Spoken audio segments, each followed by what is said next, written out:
Man, it seems like I may have to do a video on this because as I keep doing the videos, Holy Spirit keep giving me more revelation. Another thing. So I guess this is part 3. And I'm going to call this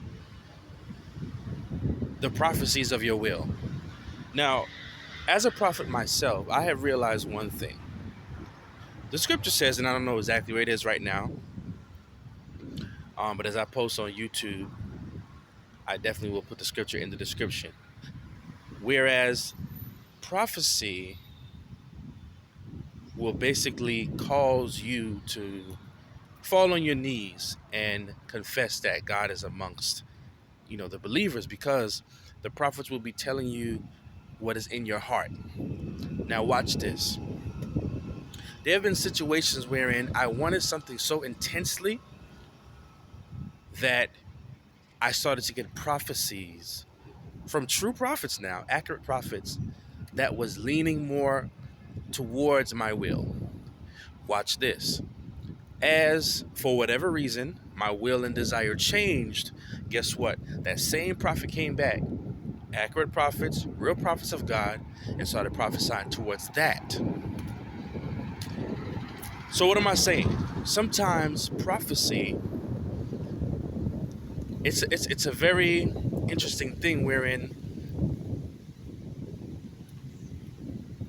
it deals with the desires of your heart being made manifest. Because remember, you're putting out that energy. You're putting out that frequency, that vibration, that attraction.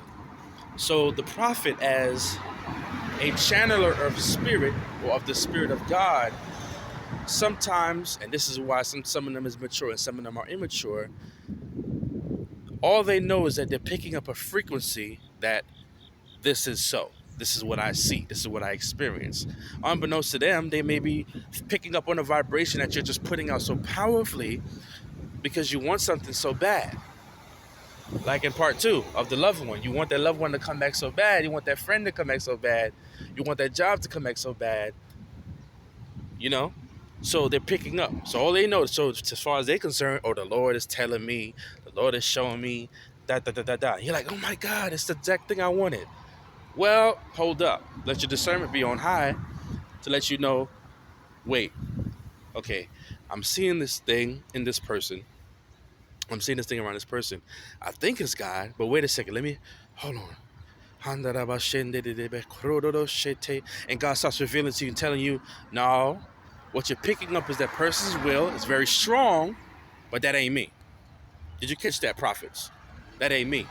So you have to be able to decipher and be like, okay, this is what you want, but I'm going to prophesy and tell you what God is saying. You understand what I'm saying?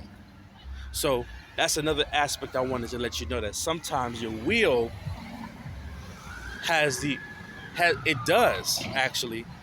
ability to influence the spiritual realm. It has the ability to influence the spiritual realm. So sometimes the prophet, they're not discerning that is your will. They're only discerning because they're picking it up. They think that it's God, and it's not. It's your will. It's just that your will is so strong that it's having them to think that it's the will of God. So they start prophesying to you that which is in your heart. And sometimes what's in your heart, the heart is wicked. You already know the scripture. So I just want to drop that last nugget too.